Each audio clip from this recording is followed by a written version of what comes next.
시편 119편은 굉장히 유명한 장입니다. 길기도 하지만 그 김 속에서도 그 강조점이 너무너무 분명한 장이라고 볼 수 있죠. 그래서 시편 119편은 각 절마다 빠지지 않는 것이 말씀입니다.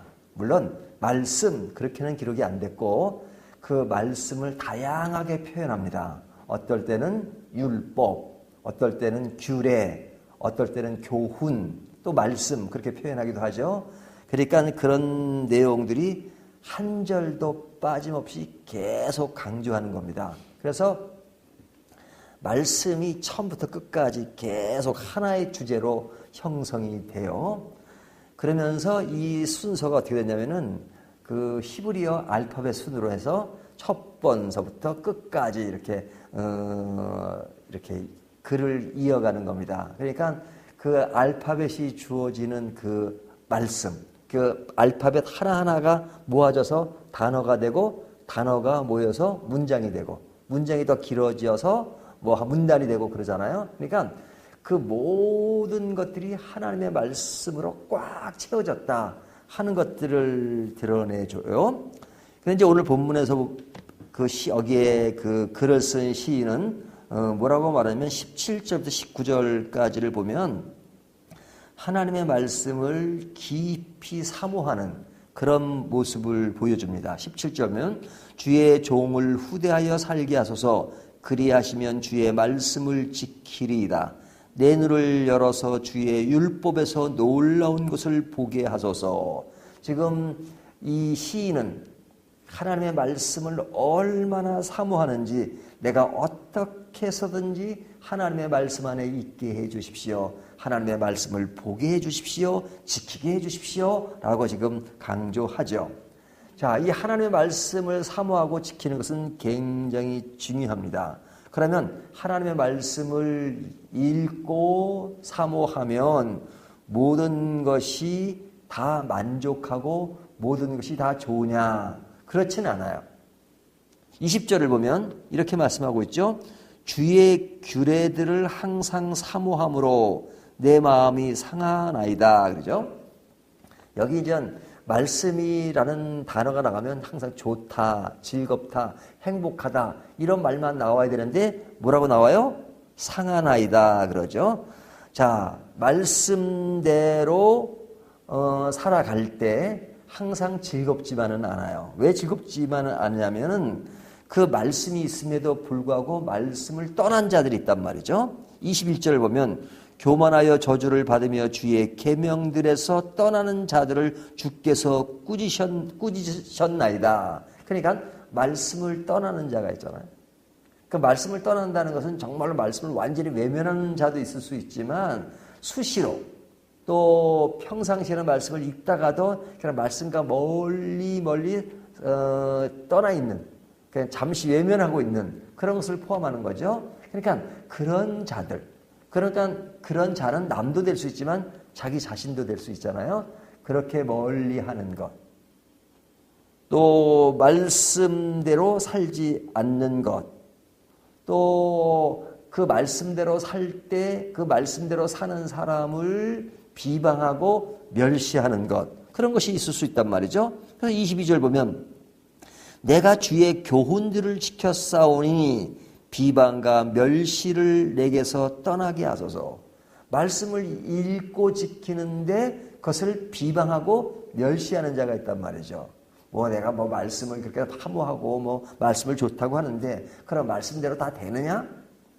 그러면 예수 믿는 사람들은 모두 다 잘 되는 거야? 하면서 등등 많은 그런 비방과 비판이 있을 수가 있잖아요. 그러니까 말씀대로 살 때 그 말씀대로 사는 상황 속에서 따르는 여러 가지 상한 것도 있단 말이죠. 어려움도 있단 말이죠.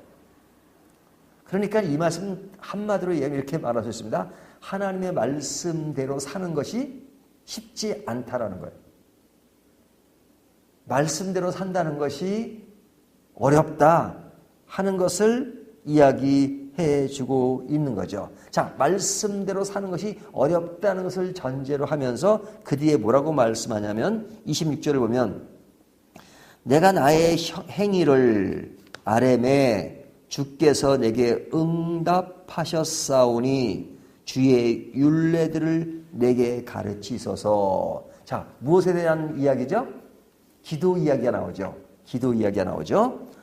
26절 내가 나의 행위를 아랜다는 것은 기도한다는 거잖아요. 그러니까 이 말씀에 대한 이야기가 나오다가 이제 기도에 대한 이야기가 나옵니다. 자, 기도라는 것은 뭐예요? 내가 생각하는 것, 내가 겪는 것, 이 모든 것들을 하나님께 아뢰는 거잖아요. 그러니까 그 아뢰이 있는 것은 뭐냐면 하나님이 살아계시니까 아뢰는 거죠. 하나님이 살아계시는 분이 아니라면, 교제하는 분이 아니라면, 대화하는 분이 아니라면 기도라는 게 있을 수가 없죠. 뭐 신이 존재하지도 않는데 기도하는 것은 진짜 바보인 거죠. 그러니까 일반 종교에도 기도라는 것이 있잖아요. 하지만 그들이 믿는 신이 없는데, 신이 살아있질 않는데 그곳에서 혼자 뭐 기도하는 것은 진짜 혼자예요. 신이 듣지도 않는데. 근데 우리 하나님은 어떤 분이에요? 지금도 살아계신 분이고 지금도 듣는 분입니다. 그러니까 지금도 살아계신 분이기 때문에 그 주어진 말씀이 하나의 옛날에 그냥 주어져서 기계적으로 지금도 계속 이어지면서 우리가 그냥 하나의 그 고전적인 그 원리나 교훈들을 지금도 그냥 이해하고 아는 것이 아니라 예전에 쓰여진 말씀이지만 지금도 우리에게 살아오는 말씀이란 말이죠. 지금도 하나님이 말씀하시는 것이란 말이죠. 그러니까 하나님과의 나와의 교제가 이루어지는 것이기 때문에 그 말씀을 듣고 깨닫고 그런 가운데서도 그 말씀 때문에 쉽게 잘 되어지지 않는 부분, 말씀대로 살기가 어려워지는 부분, 그런 것이 있을 때는 또 기도를 통해서 하나님, 내가 말씀을 잘 깨닫게 해주시고 그리고 이 말씀대로 살 수 있도록 도와주십시오. 말씀대로 사는 것이 쉽지 않습니다. 라고 고백할 수 있는 건 뭐예요? 기도와 말씀이 하나 어울려서 이렇게 표현되고 있는 것은 뭐냐면 하나님의 말씀이 여전히 살아있는 것이다. 그 말씀이 살았다는 것은 하나님이 살아계신다 하는 것이죠.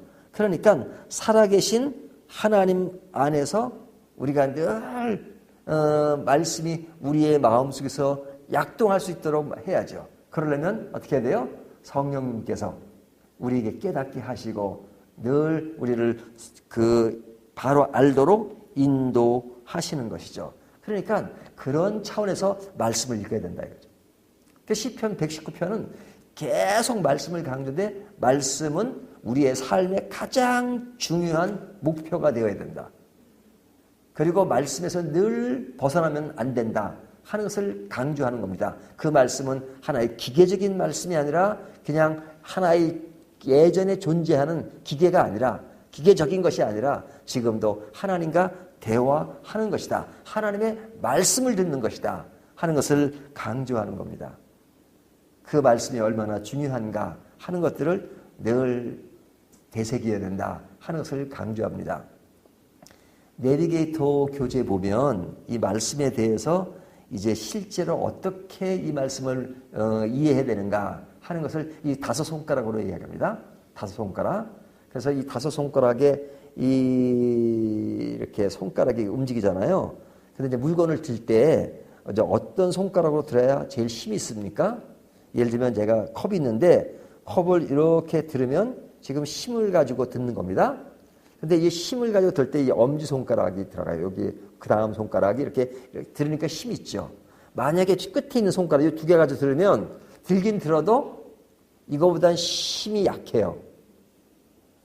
그러니까 힘이 제일 센 손가락이 이제 엄지손가락이라는 거예요. 그래서 요거를 5손가락 가지고 얘기해요. 요것을 말할 때 이거는 듣기. 요건 듣기. 그 다음 손가락은 읽기. 그 다음 손가락은 쓰기. 그 다음 손가락은 묵상. 그 다음 손가락은 암송. 이렇게 얘기해요. 근데 저는 이제 이게 순서가 좀 바뀌었으면 좋겠어요. 제일 끝에 이게 이제 그 묵상 다음에 암송인데 왜냐면 내비게이터는 암송을 엄청 강조해요. 그래서 그 내비게이터에 들어가면 아주 기본 암송 몇 개, 그 코스가 있습니다. 기초 단계 암송 몇 개, 그 다음 단계가 되면 암송 몇 개 있거든요. 그래서 이제 암송도 중요하죠. 그래서 암송을 잘 하시는 분들은 설교할 때 이제 그 성경 구조를 암송하니까 그냥 암송한 것을 가지고 성경 말씀을 이야기해요. 그래서 이제 암송은 굉장히 중요합니다. 근데 이제 그 배우는 사람 중에는 암송을 강조하다 보니까 그 암송이 어떤 문맥에서 이어진가를 모르고 그냥 그 자체만 암송을 해요. 그러니까 앞뒤 문맥과 상관없이 암송을 하다 보니까 굉장히 실수하는 경우가 많아요. 그래서 잘못 이해하는 경우도 많단 말이죠. 그러니까 암송을 하되 이것이 앞뒤 문맥이 어떤 건가를 알고 암송하는 것이 중요하죠. 그래서 저는 제가 좀 암송을 못해서 그런지 모르겠는데 암송하는 것보다는 더 중요한 것은 묵상하는 것이다. 이게 계속해서 이제 이렇게 묵상하는 거. 이 소가 음식을 먹다가 나중에 이제 되새김을 하면서 그냥 아주 그냥 뭐 하나의 되새기는 것처럼 그냥 이 말씀을 보면서 계속 묵상을. 그러니까 제가 설교 준비할 때 보면 그 본문을 이제 이해하죠. 그 어떤 내용인지. 그러면서 계속 뭐 이불 속에서나 어디서나 그 말씀이 어떻게 되어야 되는가 하는 것들을 계속 묵상하면서 생각이 떠오른단 말이죠. 그러니까 묵상이 굉장히 중요합니다. 그러니까 듣기, 읽기, 쓰기, 그 다음에 암송, 묵상. 그러면 맨날 듣기만 하고 그 다음에 읽기만 하는 사람은 요거 이렇게 들으면 힘이 약해요. 에? 맨날 듣기만 하고 맨날 듣기만 해요. 에? 힘이 약해요. 하지만 어떤 사람이 힘이 강해요? 묵상하는 사람, 암송하는 사람, 에? 이런 사람들은 힘이 있단 말이죠. 그러니까 오늘 말씀을 보면서 우리의 삶 속에서 어떻게 말씀을 늘 이렇게 대할 때 우리에게 힘이 있는 신앙의 길을 갈 수 있는가 하는 것들을 줍니다. 성령께 의지하면서 항상 이렇게 묵상하는 것, 이것이 중요하다 하는 것을 오늘 본문이 알려주고 있습니다. 이 말씀 따라서 우리의 삶이 늘 말씀 안에 거하시기를 주님의 이름으로 축원합니다.